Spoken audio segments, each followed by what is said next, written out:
Hi, this is Stephanie Miller from The Stephanie Miller Show. Please enjoy this exclusive clip from my show on Political Voices Network. A lot of finger action. Work on the radio. Hello. Hello. Hi. Hi, John Fugelsang. Good Hi. morning. Okay. Hi. Yes. Okay. All right. Thank you, Hakeem Jeffries, for showing us how it's done. You want to know what to do with George Santos people? You do what Hakeem Jeffries does. You grab him by the ankles and you pick him up and you beat the Republican Congress with him. That's what you do with George Santos. Exactly. Yeah. Exactly. Well, I've been handed a disturbing prosecutors suggest any indictment in Trump election investigation would likely come in August. This is a lot of nipple circling. I was told July. This is the Georgia case. But, we You were just. pull down my pants and taunt me, funny.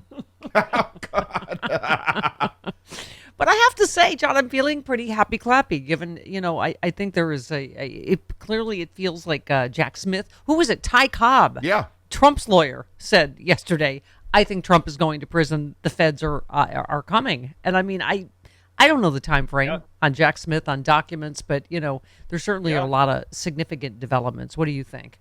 I think there's probably a reason Ron DeSantis is as smugly confident as he seems. That's what I think. Ron DeSantis's smugness level is the greatest indicator we have that Donald Trump really is going down. That might not be a good thing because, Right. I mean, Ron DeSantis always looks smug. Steph. Ron DeSantis always looks like he just stole Pee Wee Herman's bike. Right. And got away with it. But he's Francis, in case you're wondering. Yes, I got it. But he's going to announce next week, and so we get to have a whole season of DeSantis and Trump tearing each other apart. And here's my prediction: watch for Chris Christie to do much better in 2024 than he did in 2016. He's going to run, and Chris Christie is going to unleash everything Chris Christie on both of them. It's going to be ugly and gross. Get a tarp. Well, right. We were saying, though, I don't know who the bigger implosion was yesterday, Jim Jordan or Ron DeSantis. But Ron DeSantis single-handedly lost $1 billion infrastructure investment from Disney in his state with, we were saying, what was it, 2,000 six-figure jobs. I mean. I mean, I don't know if it was. But it was over. I didn't know it was 2,000, but it's huge. It's billions of dollars in revenue, billions of dollars.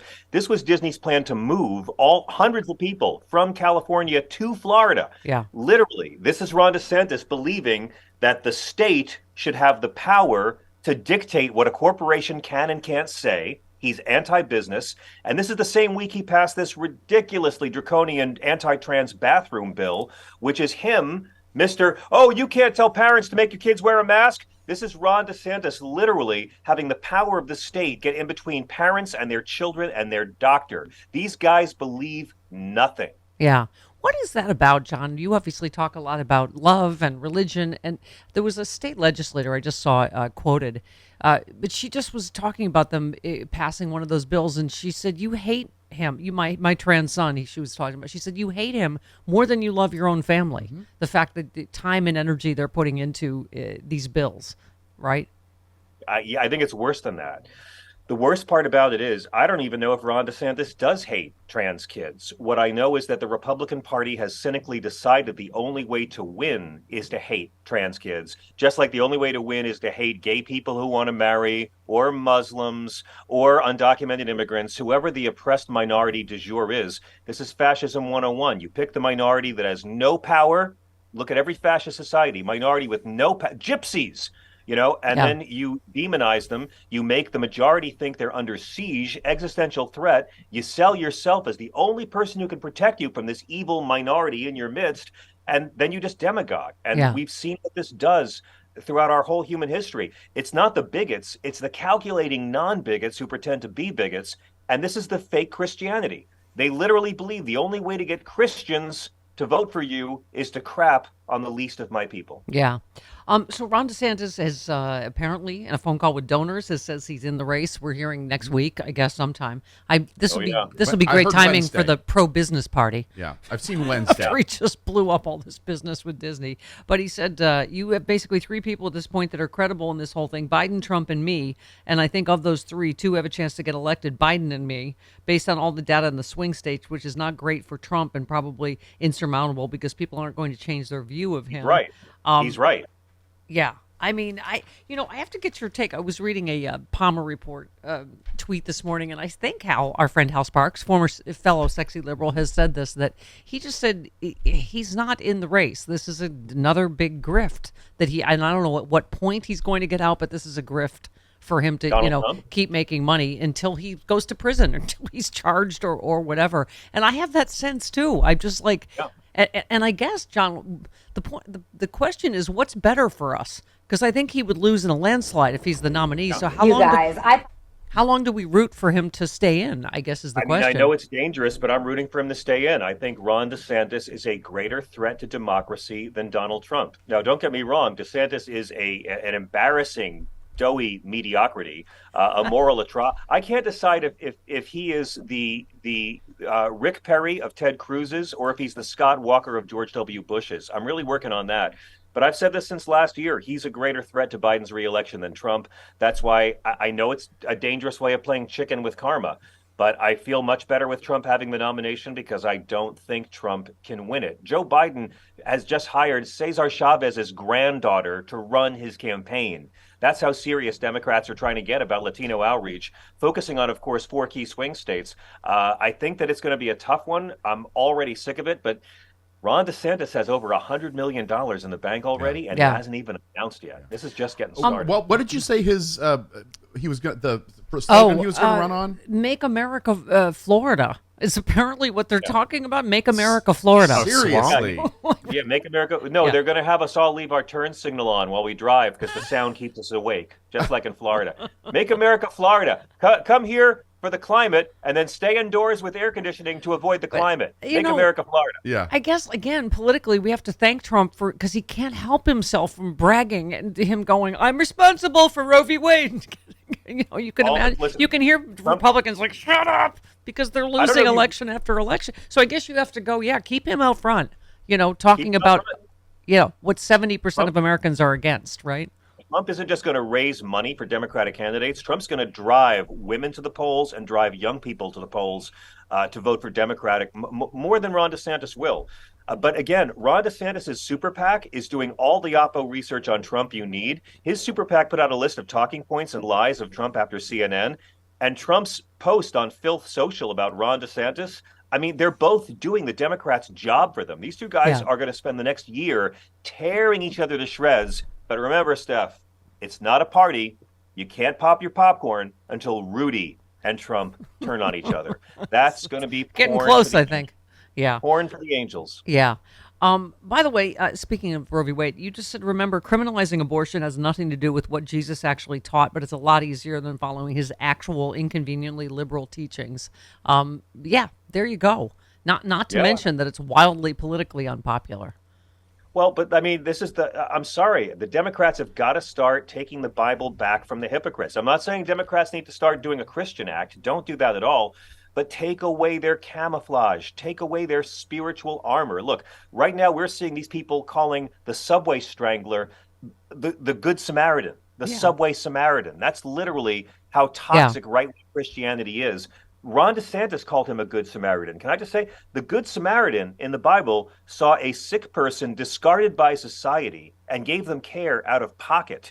The come up from behind the mentally ill homeless guy's back and choke him until you crush his windpipe and it's not in self-defense Samaritan, that guy's not in the Bibles. Right-wing people don't read the Jesus parts, and you don't need to believe it to use it against them. Yeah. It's Fake Christian Friday every Friday on our show. Yeah. We call out most revoltingly fake tweeted, what do right-wing Christians who call asylum seekers illegals all have in common? A, they're not actually Christian. And I guess the height of that was, I can't even was it Abbott? Like referring to human beings who were slaughtered as illegals, not even humans. Illegals. I mean, it's illegal immigrants. Because God forbid, he said, the guy who slaughtered, 5 men, women, and children. God forbid, he says, the guy who slaughtered 5 people, 5 souls. But he has to go for the slur. And here's what you need to know. Just as you'll never hear Donald Trump or Megyn Kelly call a white man a thug, only black men, ask yourself, and listen to your loved ones on the right, have you ever heard them call a white lawbreaker an illegal? Donald Trump's an illegal. He stole from vets with a fraudulent online university. He's an illegal. But that is a slur reserved just for brown people.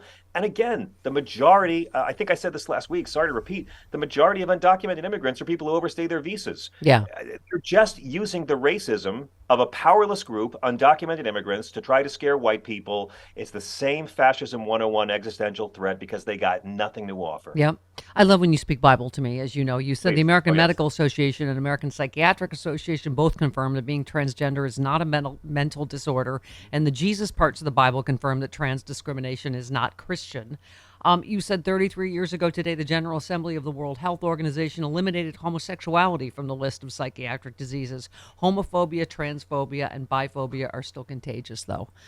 Thank you. It's the anniversary. And by the way, that's the same day as the 19-year anniversary of Massachusetts beginning the first ever same-sex marriages in 2004. So it's like we've come a long way. It was only in 1990 that the World Health Organization stopped calling homosexuality a disorder. The American Psychiatric Association did it in the early 70s. Yeah. But the World Health Organization came out 6 years ago and said that being transgender or gender dysphoria, which not all trans people have, is not a mental disorder. But the prejudice causes mental disorders. The prejudice does cause illness. Yeah. And by the way, APA and American Medical Association all say it's not a mental illness. I have often said being gay calling out these bigots is only dirty if you're doing it right, John. Right? Yeah, and I nearly put my eye out doing it last You week. did? Oh, God. I don't know if you heard. Not nearly. You did. I don't think he heard about that. I was off Monday because I had a lesbian oral sex eye injury. It's not important now, John. I'll explain it to you in detail. It's actually very important. I'm kind of trying to understand how that happens. Can you'll have to. Do you have those puppets? I literally almost took my own eye out, and I will tell you very slowly and in detail at the next Sexy Liberal. I would get a ticket for that because I'll give all the details at the Sexy Liberal show, October 21st. Will you demonstrate? Yes, here in LA. Oh. Those That's a promise. Those tickets may be gone now. They were already going fast. Okay. I have so many jokes, but I don't want to get you guys bleeped again. Yes. You are also the official Stephanie Miller Show historian. I don't know if you know, but someone tweeted Lincoln's Republican Party is not the Republican Party of today. They would boot Lincoln out of the Republican Party if he was alive today. And you said Lincoln was literally murdered by a white supremacist conservative. Thank you. That's official it. Conservative. Lincoln was killed by the Confederate sympathizer. Lincoln was the liberal reformer. John Wilkes Booth was the conservative who didn't want the status quo to change. The armed white supremacist, nationalist, Southern conservative killed the liberal reformer president. It doesn't matter these party names. They'll keep saying, well, Democrats started the KKK. Yeah, that's right. The Democrats used to be a racist party. I have no trouble admitting that. I'm not in a cult.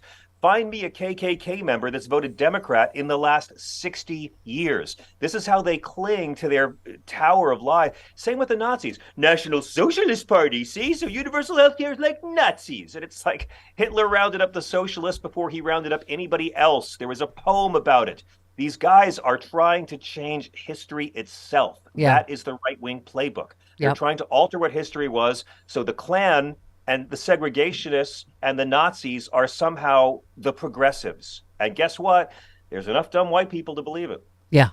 Also, you are the official film historian of the Stephanie Miller Show. Yes, I am. You tweeted, Before the Devil Knows You're Dead is the last great Albert Finney movie, the last great Philip Seymour Hoffman movie, and the last great Sidney Lumet movie, all at the same time. Sorry, we geek out quite a bit in the late night hours on our show. Wow.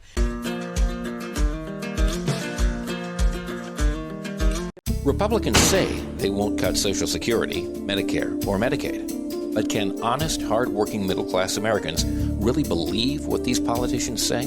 Republicans said they wouldn't overturn Roe v. Wade. Here's what Supreme Court Justices Gorsuch, Kavanaugh, and Coney Barrett said during their Senate confirmation hearings. Roe v. Wade is a precedent of the United States Supreme Court. A good judge will consider it as precedent of the United States Supreme Court. Roe v. Wade. It's settled as a precedent of the Supreme Court. Roe is not a super precedent, but that doesn't mean that Roe should be overruled. Well, we saw how that turned out. They played us for fools. Tell your elected officials to keep their hands off of our Social Security and health care benefits. Fool me once. Let Majority Rule was responsible for this message. LetMajorityRule.org is a project of the Marvin Lucas Super PAC, which is responsible for and paid for this ad and is not affiliated with or authorized by any political campaign or candidate or candidates committee.